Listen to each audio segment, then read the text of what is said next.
Whether you're into unsolved mysteries, solved mysteries, or creating your own mysteries, Amazon Music's got millions of podcast episodes waiting.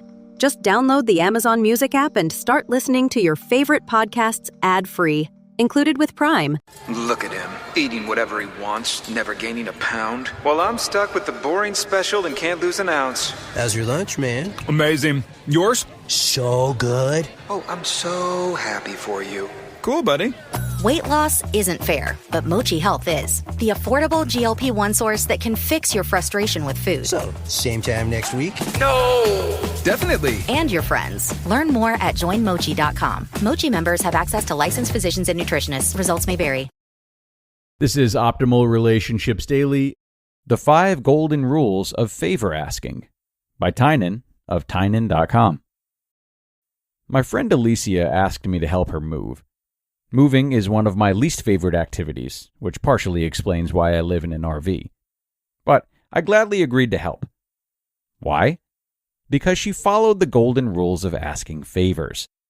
If you want people to do you favors, or more importantly, feel good about doing you favors, make sure you follow these rules. They're written from the point of view of someone asking me for a favor, but I would also follow them when asking favors of others. Number 1. Your benefit must greatly outweigh my inconvenience. If you're asking me for a favor, it should be something that I am particularly good at or well suited for. If a friend of mine asks me to help him set up a blog, I'm happy to do it because it's something I have experience with and am good at. What could take my friend 5 hours to set up, I might be able to do in 30 minutes. And the same goes for favors where I'm in the right place at the right time, even if I don't have specific skills for the job. If a friend asks me to pick up some bananas while I'm at Whole Foods, I'm more than happy to do it.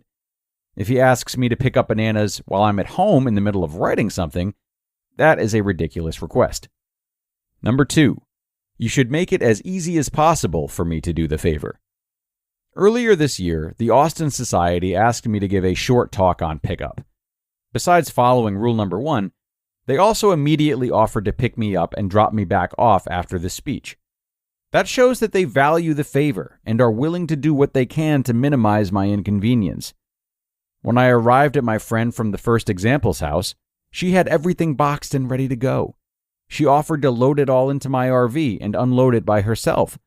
I helped her load and unload, but appreciated that she was trying to make it as easy as possible for me. Imagine if I'd gotten there and had to wait around for hours as she boxed up her stuff. That's what helping me move usually means. Number 3, ask immediately. Don't small talk. If you're going to ask for a favor, just ask. The worst is when someone makes small talk for 5 minutes and then says, "Oh, by the way, can you watch my dog while I'm out of town?" That feels like I'm being used. The same goes for doing preemptive favors in order to obligate someone. "Here are some cookies I made for you. Anyway, can I borrow your computer?" Number 4, do everything you can first. If someone has tried to solve a problem but can't, I'm happy to help them. If they haven't even tried, I'm annoyed. People email me asking for travel or pickup advice all the time. If they've bought my book first, I'm happy to answer their questions. If they're asking me stuff I've already taken the time to write down in the book, I'm offended. You're willing to take up my time, but not willing to pay me for my work? The most common manifestation I see of this is in airport rides. Taxis are ridiculous, as are shuttles, so I'm usually really happy to pick people up from the airport. An hour of my time can save them a lot of money and hassle. In Austin, you can take a shuttle from the airport to downtown for 50 cents. Taking the shuttle and having me pick you up downtown saves me an hour of driving or more. If someone wants me to pick them up from the airport but doesn't offer to take the shuttle, they're basically valuing my time at $1 an hour. Disrespectful. There's one person listening to this who might take this the wrong way. That was a different set of circumstances, though. And number 5, reciprocate. Don't be the person who asks for favors but never does them for others. It's old-fashioned, but I always try to send people gifts or at least a thank you card if they do me a favor. If you stay at someone's house for a week, thus saving several $100s, the least you can do is have some small present shipped to them. The idea isn't necessarily to compensate them for their hospitality, but rather to show them that you don't take it for granted. Final thoughts.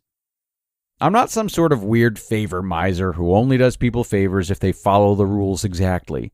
And you probably aren't either. But I am more likely to do someone a favor if they are considerate about it, and much more likely to be happy about doing it. I almost didn't post this, thinking it's common sense and doesn't need to be said. But it's been on my mind because I've seen a few bad favor askers recently. You just listened to the post titled, "The 5 Golden Rules of Favor Asking" by Tynan of Tynan.com. Whether you're into unsolved mysteries, solved mysteries, or creating your own mysteries, Amazon Music's got millions of podcast episodes waiting. Just download the Amazon Music app and start listening to your favorite podcasts ad-free, included with Prime. And thanks a lot to Tynan for this post.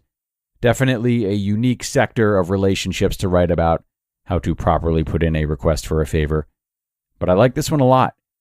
And when reading it, I was immediately inspired by the first bullet about how the benefit of the person asking must outweigh the inconvenience of the person being asked. To me, this says that another helpful part of asking someone for a favor could be articulating clearly just how vital this favor is. Let them know what it means to you, both the completion of the task and how grateful you are for the person you're asking to help you out with it. This can really humanize the question. It shows thought and consideration to the person who might be put out of their way, and in most cases, I would think puts them less at risk for feeling taken advantage of, like Tynan mentioned. But on that note, we are going to wrap things up for today, folks. Thank you so much for tuning in today and doing something good for your relationships. Have a great start to your week, and I'll talk to you again tomorrow, where your optimal life awaits.